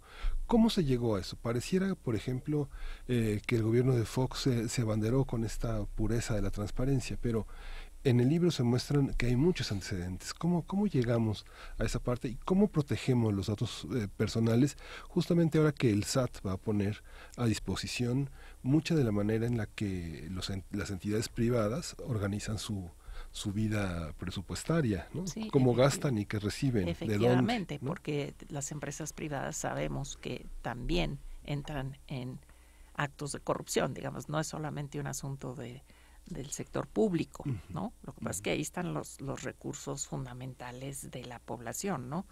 Entonces, ¿cómo llegamos a esto? Bueno, pues es una historia vieja. Yo digo que la primera ley es la de Suecia de 1776, que era una ley que más bien abría los archivos públicos para los periodistas, ¿no? ¿Y por qué para los periodistas? Pues porque se entendía que quienes llevaban la información al conjunto de la sociedad, ¿no? Quienes buscaban información y luego la difundían eran los periodistas. Entonces era una ley de acceso a archivos públicos para la prensa. Estaba enmarcado, digamos, 1776, cuando es la explosión de las garantías individuales, de los derechos políticos, pues sí, de los derechos políticos fundamentales que después se explotarían, digamos, en la Revolución Francesa. Pero ese es un antecedente realmente muy remoto, ¿no? Después de eso, el siguiente país que tiene una ley de transparencia pues es Finlandia, otro país nórdico, pero ya es en 1950. Entonces claro, imagínate que ya pasaron, sí, o sea, ese fue, y tenía que ver con esos derechos políticos y garantías individuales básicas. Este ya es un derecho de carácter público y administrativo, ¿no? Es decir, que va más allá de lo que son nuestros derechos individuales, digamos, por ejemplo, la libertad de expresión. El acceso a la información es como el complemento de la libertad de expresión. ¿Cómo vas a poder expresarte si no tienes información, ¿no? Datos concretos, duros, etcétera, ¿no? La protección de datos, pues en países como Europa, la protección de datos fue algo que se reguló mucho antes que se regulara la transparencia, por la experiencia durante la Primera Guerra de justamente de la invasión a la vida privada de las personas, ¿no? Por los regímenes, por el nazismo y por el fascismo, ¿no? Entonces tienen ellos una tradición de protección de datos muchísimo más larga, de 50 años, que la que nosotros tenemos de apenas de 2011 para acá, ¿no? En de protección, 2011, la ley de protección de datos en manos de particulares, ¿no? Todo esto se relata de una u otra manera en Transparencia, Promesas y Desafíos. Nos gustaría también que nos contaras un poco más de cómo abordas este tema desde tu libro. ¿Qué dificultades también te encontraste tú a la hora de crear este gran libro? Que además ahorita lo vamos a ir a buscar para ver si regalamos uno a los radioescuchas. Me parece estaría perfecto, bueno. Estaría muy bueno, sí, te lo agradecería. Sí, la verdad es que se enmarca en una colección que se llama Los Grandes Problemas. Así es. Y que surge de un convenio. Yo diría que, pues, no sé cuántos hubo en el pasado, pero no es muy frecuente que haya convenios entre el Colegio de México y la UNAM. Y aquí se hace un convenio para hacer una colección sobre grandes problemas, ¿sí? ¡Ah, qué grande es este problema! ¡Ah, qué grande es este problema! Entonces hay libros sobre, por ejemplo, hay uno de José Woldenberg sobre no solamente la democracia como solución, sino la democracia como problema. Y entonces a mí me pidieron el de transparencia como uno de los grandes problemas. Y el problema es que podemos avanzar muy buena ley. Tenemos el primer lugar en la clasificación que hace el Center for Law and Democracy, que es un centro para la democracia y la ley canadiense. Y él pone nuestra ley como una de las leyes más robustas, más la de 2014. Antes teníamos el lugar 7, pero no era un mal lugar en el contexto del mundo. Hoy prácticamente todos los países que se digan democráticos tienen una legislación en transparencia, ¿no? Pero entonces te digo, en legislación vamos muy bien, creo que hemos avanzado, pero hay que traducir esa transparencia en una práctica social cotidiana, ¿no? Si esto no se convierte en algo que ya no tengas tú que poner a una gente a hacer una solicitud de información, esperar 20 días a que le responda, y luego a veces te dice no la encuentro, y entonces otros 20 días para que la busque, y luego a ver si te da todo trunco a la mitad, es que no lo encontré y luego lo encuentro.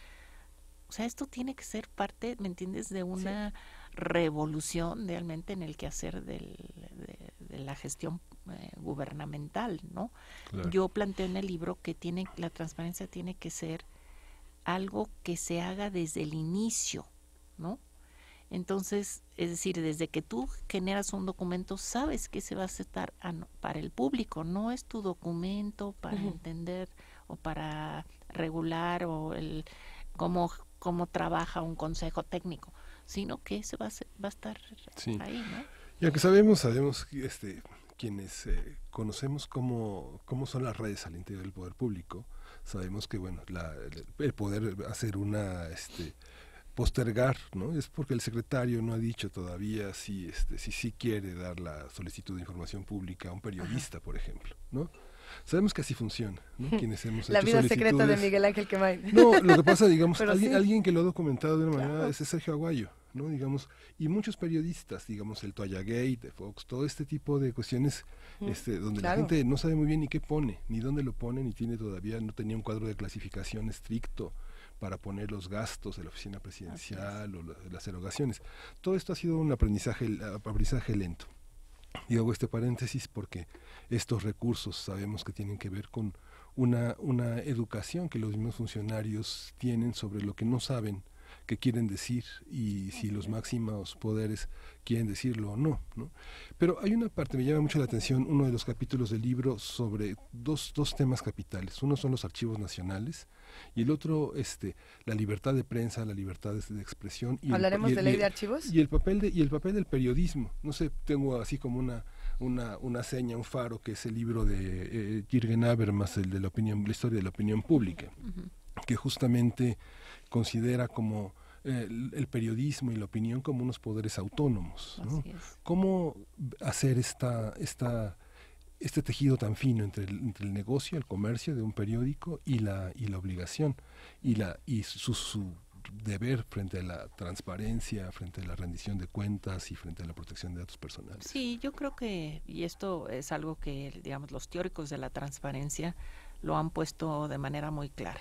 Para que la transparencia se convierta realmente en lo que debe ser su objetivo último, que es cambiar la relación entre el poder y los ciudadanos.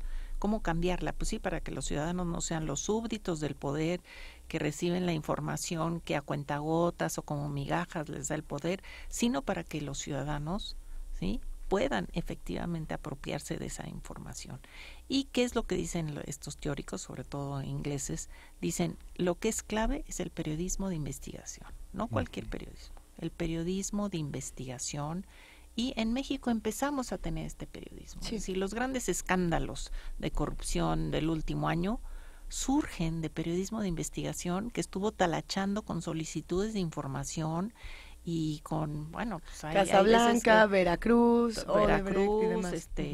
¿No? Quintana Roo, surgen ahora los Moreira, de estar encima, a partir, por ejemplo, de lo que sacó a la luz pública la Auditoría Superior de la Federación, fue de donde salió la estafa maestra, pero la agarra un periodista, ¿no? Entonces ahí planteamos, porque así lo plantea la teoría, que el periodismo es el gran traductor, el gran enlace entre la información que puede estar, pues información en, si quieres tú, en claves, en códigos, ¿no?, en tablas que nadie entiende, y es el periodismo o son las organizaciones de la sociedad civil o la academia los traductores de esta información para que entonces se difunda y pueda llegar a todo mundo, ¿no? Entonces, el periodismo yo creo que sí juega un papel fundamental y creo que todavía es muy incipiente, ¿no? Digamos, y comparado con América Latina, pues México queda bastante mal posicionado en periodismo de investigación, ¿no? Pero es algo que hay una beta, digamos, virtuosa, ¿no? Y también de responsabilidad del periodismo. Pero bueno, el periodismo en México está tan acosado por todos lados, ¿no? No solamente por el poder, sino por el crimen organizado. Entonces, pues sí hay circunstancias muy complicadas, por eso es que yo creo que solamente el acompañamiento del periodismo con organizaciones de la sociedad civil, ¿no?, con la academia, entonces, aunque tienen distintos objetivos y propósitos, pero sí en el acceso a la información para lograr algún tipo de resultado, ¿no? Es que ahí entonces tenemos dos factores interesantes. Por un lado a los periodistas y la violencia, las muchas violencias que sufren todos los días, y por el otro lado tenemos a las leyes, que era lo que estabas mencionando, que tenemos en teoría las mejores leyes y en la práctica, o bueno, cada vez que vienes, Jacqueline, creo que acabamos en este asunto de qué bonitas están las leyes, pero qué difícil es que todo lo que esté alrededor de las mismas no funcione. Y lo digo pensando en la ley de transparencia o en otras instituciones, no sé, en la Comisión de Derechos Humanos del Distrito Federal, o ahora CDMX, o por ejemplo en el Sistema Nacional Anticorrupción, que son proyectos ambiciosos que tienen mucho que ofrecer, pero que alrededor constantemente están siendo picoteados. Ahora, no hay que dejar de lado el tema de la regularización, digamos, de poner leyes. Si tú ves el Sistema Nacional Anticorrupción, debe de estar todo ya con sus leyes completas y con sus nombramientos en julio de este año. Estamos en noviembre y no lo tenemos, ¿no? Así es. Entonces, no es solamente que digas qué buenas leyes, no, es que también hay resistencias en la aprobación de ciertas leyes, ¿no? Y de ciertos nombramientos y de entonces hay omisiones del legislativo, hay omisiones, por supuesto, y resistencias de parte de los ejecutivos. Entonces, no, pues es una tarea gigantesca. Y el periodismo es el gran desafío, porque bueno, comentas tú el periodismo de investigación, pero recuerdo con mucha risa el ridículo que hacía Fox con su programa de también las buenas noticias son noticia, ¿no? O sea, era una relación. Bueno, ¿cómo era lo bueno cuenta, no cuenta? Sí, no sé pero cuando son las tareas a las que está obligado el gobierno, digamos, a difundir. Tiene que difundir en la prensa. Y tiene que difundir por sus propios medios, que crea estaciones de radio, periódicos. El Nacional fue un periódico objetado, Notimex fue objetada, se tuvo que formar un conjunto editorial para que tuviera legitimidad. Pero esta parte del dinero que va es uno de los desafíos, pero quería plantearte otro desafío, es la ley de archivos, su reglamento y su visión para construir una historia del país y también para construir una historia de las prácticas, que en tu libro lo que hay es una historia de las prácticas también, ¿no? De las prácticas en torno a la transparencia, ¿no? Pues el libro quiere ser, como es en la colección Grandes Problemas, como un estado del arte de la transparencia, realmente, ¿no? No es más que eso, ¿no? Pero la verdad es que pues sí hay muchos eslabones, digamos, de esa construcción de la transparencia como un pilar fundamental de la democracia que todavía están muy endebles, ¿no? Ciertamente, ¿no? Entonces también planteo que en buena medida la falta de más activación de la sociedad civil, ¿no? De los ciudadanos en general, ¿no?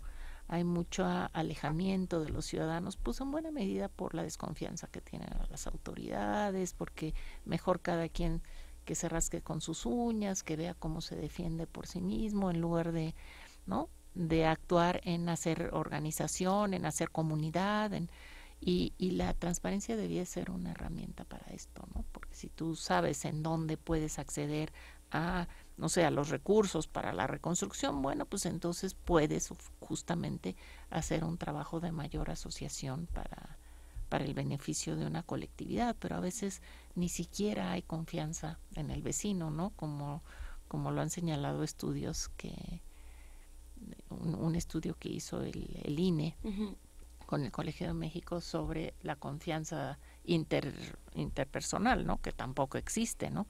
Entonces, pues tenemos una sociedad desconfiada de origen, sin posibilidad o con poca posibilidad, no sin, de activar estas formas de trabajo comunitario y de mayor exigencia hacia los distintos poderes y a los privados también. Y los archivos son claves, porque si no hay archivos, ¿cómo accedes a la información? Si no estás bien ordenados, ¿cómo acceden, no?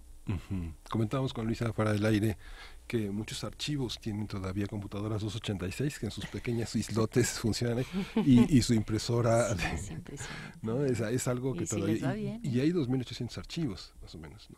Y la ley no cubre para todos, y la ley de adquisiciones hace que, por ejemplo, se hayan comprado softwares que caducan y que a pesar de que el Politécnico desarrolló softwares en algún momento en el Archivo General de la Nación sin costo alguno como parte de la la promoción de la investigación para hacer estas categorías en las que nuestra archivística puede entrar en las categorías fundamentales de archivos internacionales. Así es. ¿Qué pasa con esta parte? Bueno, eso que comenta, quería hacer un apunte nada más, porque me acuerdo en 85, una de las cosas que comentó Monsiváis, tuve la oportunidad de estar cerca de él cuando hizo esta crónica del temblor, y dijo, espero que esta confianza que la ciudadanía ha tejido entre sí, echa atrás esta manera de vincularnos a través de la sospecha, ¿no? Porque es así, la manera en la que nos encontramos los unos con los otros es sospechando de que algún interés tiene, ¿no? Sí. Pero los archivos, ¿qué papel tienen? Los archivos juegan un papel fundamental, ¿no? Es decir, no solamente los históricos, ¿no? Es decir, yo relato al inicio cómo después de la Revolución Francesa, el poner los archivos nacionales como un bien público, ¿no? Bueno, o sea, a lo mejor no se entendió en ese momento, pero ¿qué quiere decir? Quiere decir que toda la memoria del ejercicio de los gobiernos, de la administración pública, está ahí y es pública, ¿sí? Y ahora estamos discutiendo una ley general de archivos, porque tenemos una ley federal de archivos, pero esta debería de haber derivado de la reforma en transparencia de 2014. Llevamos 3 años de atraso porque el gobierno no quiere ceder a que Gobernación siga siendo quien tenga el control sobre los archivos históricos, ¿no? Y después hay un debate sobre los datos personales en los archivos históricos. Pero los archivos administrativos, los del día a día, los que están en las entidades públicas, antes de que se decida si son históricos o no, si pasan o si ya se desechan, entonces esos, si tú no tienes claridad sobre cómo se ordenan los archivos, cómo se clasifican, dónde se colocan, qué claves tienen, etcétera. Si tú no tienes un ordenamiento en tus archivos, pues ¿cómo vas a saber qué información te piden si está todo desordenado en unas cajas ahí todas, si bien te van en un sótano administradas por alguien que no tiene la más pálida idea de qué es el archivo, sin ninguna profesionalización sobre los archivos? Entonces ves que esta falta de la Ley General de Archivos, pues es algo que como que nadie le pone la atención, pero es muy grave, ¿no? Porque así efectivamente Inglaterra emitió su ley de transparencia en el 2000, o sea, no mucho antes que nosotros, y sin embargo dio una vacatio legis, entró en vigor 5 años después porque dijeron tenemos que poner en orden los archivos. Si no tienes en orden los archivos, pues ¿cómo vas a ofrecer información? Así es. Pues no la encuentro, vete a saber dónde está, es de la administración anterior, yo ni estaba aquí. Entonces, sí es un asunto que hay que ponerle el foco de manera muy clara, ¿no? Jacqueline, tienes muchos admiradores aquí en Primer Movimiento que escriben a nuestras redes sociales, que te abrazan, que te mandan saludos, que te hacen muchas preguntas también, lo cual es muy bueno. Y por ahí nos están pidiendo que por favor hables de esta columna donde estás hablando de la publicidad oficial y que viene mucho a cuento, esta que se publica en El Financiero y que viene mucho a cuento con lo que estamos hablando en este momento de transparencia. La columna el día de hoy se llama La Corte contra la Omisión Legislativa. Sí, bueno, ahí uno de los temas de esta semana, digamos, va a ser que resuelva la primera sala de la Corte con relación a un amparo que atrajo la Corte, que interpuso artículo 19 en contra de la omisión legislativa del Congreso, porque no ha legislado en materia de publicidad oficial.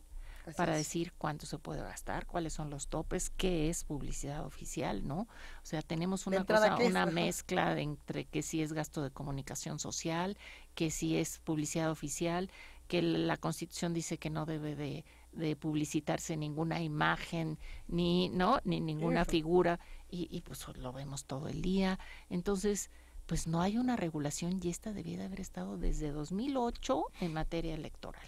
Pero desde 2014 ya en materia general para todos.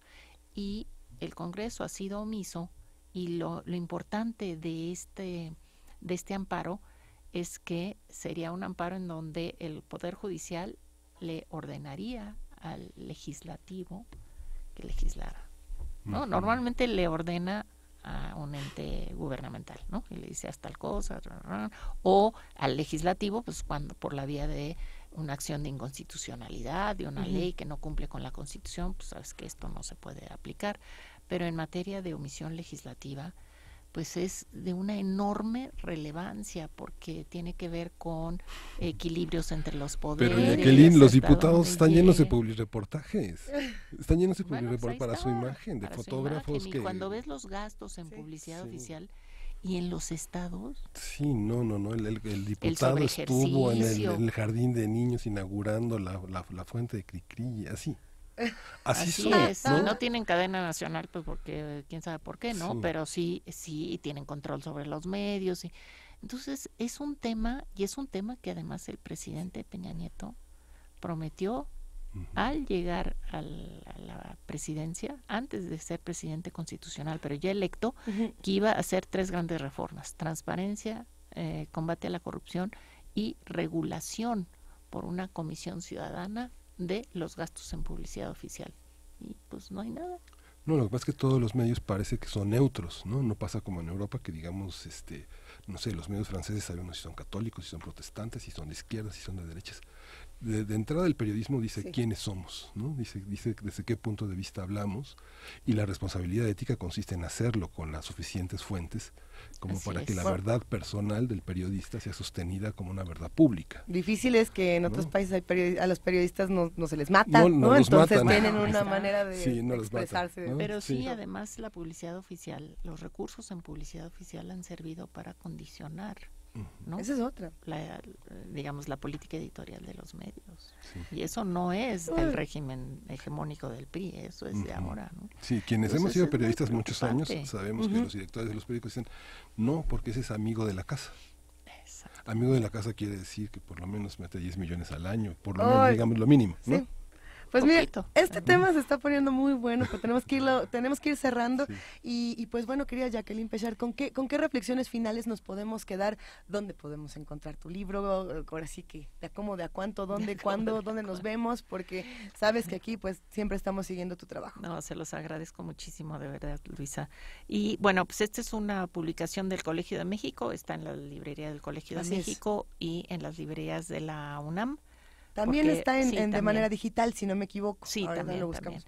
Entonces, ahí está para todos. Ahí le echan un ojo. Ahí le echan un ojo. Hasta 2010 los grandes problemas nacionales están en PDF, de los que publicó el colegio hasta el aniversario. Entonces sí, estará después. Y estará después en este universo tan necesario, ¿no?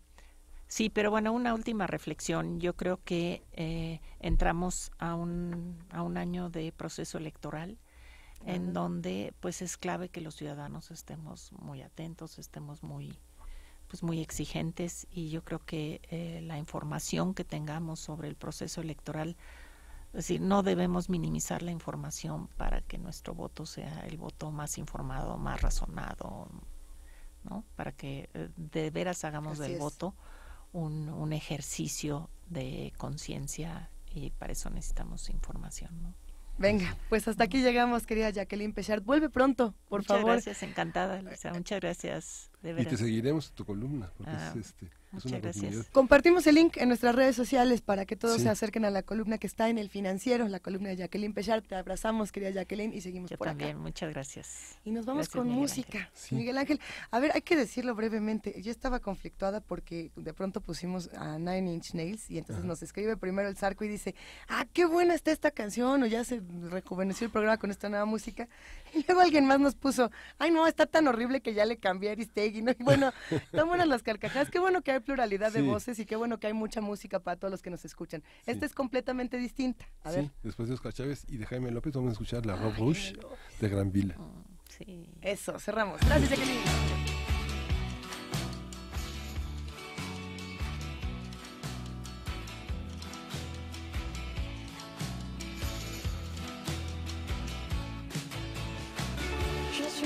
En avance, je vous l'accorde, et si je prends vos avances comme le Concorde qui s'écrase sur mes genoux, non n'ayez crainte, ce n'est pas à cause de vous, c'est la robe rouge. Et si je danse à l'envers de vos pas, ce n'est pas à cause de toi, je ne sais pas danser comme un petit rat de l'opéra. Moi et puis la discothèque, ça fait trois. Si tu chantes, moi je rougis. Si tu danses, moi je rougis. Dans tes bras, je ne t'en fais.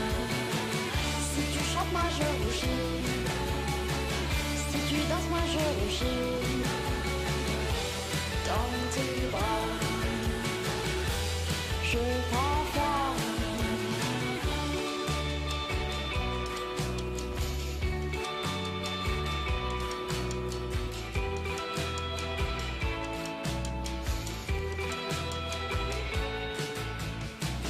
Je suis un peu maladroite, je vous l'assure, comme une petite femme sans expérience. Ai-je l'air d'un automate à toute allure, d'un robot ou d'un balai?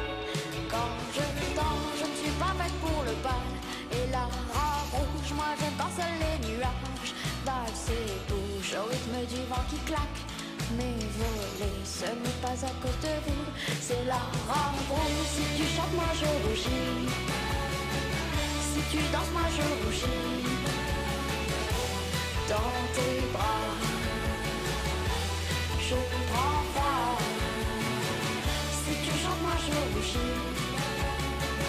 Si tu danses, moi je rougis dans tes bras. Je prends froid.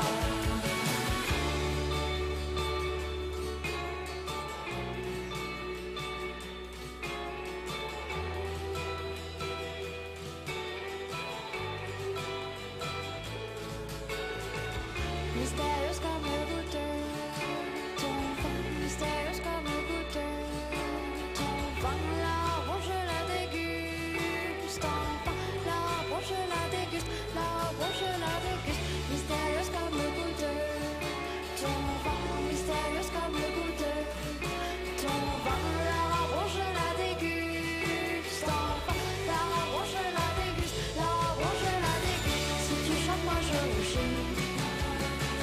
Si tu danses, moi je rougis dans tes bras. Je prends froid. Si tu chantes, moi je rougis. Si tu danses, moi je rougis dans tes bras. Je prends froid. Si tu chantes, moi je rougis. Si tu danses, moi je rougis dans tes bras. Je prends froid. Si tu chantes, moi je rougis. Primer movimiento.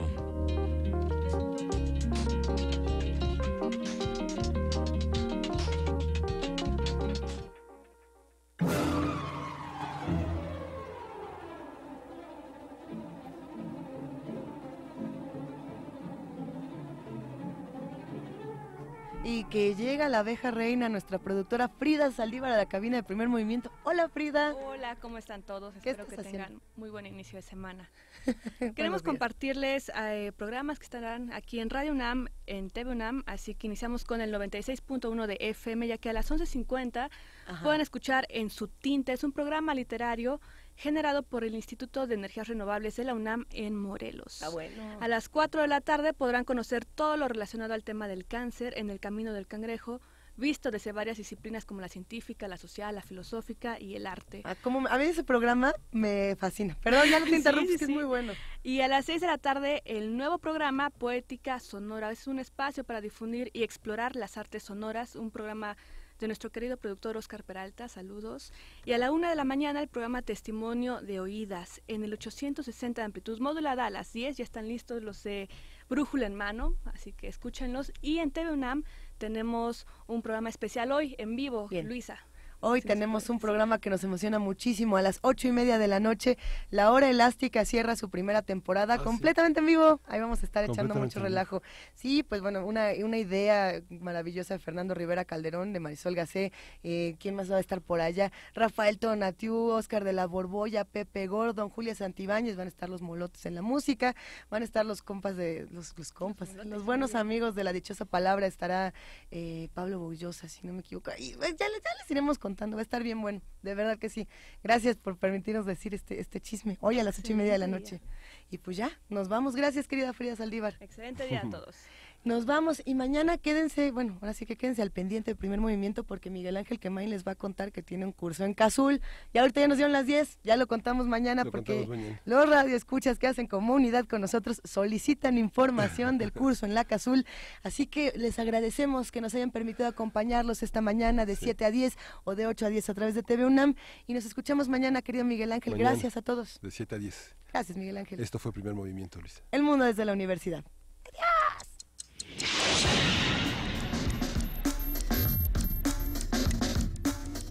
Radio UNAM presentó Primer Movimiento. El mundo desde la universidad.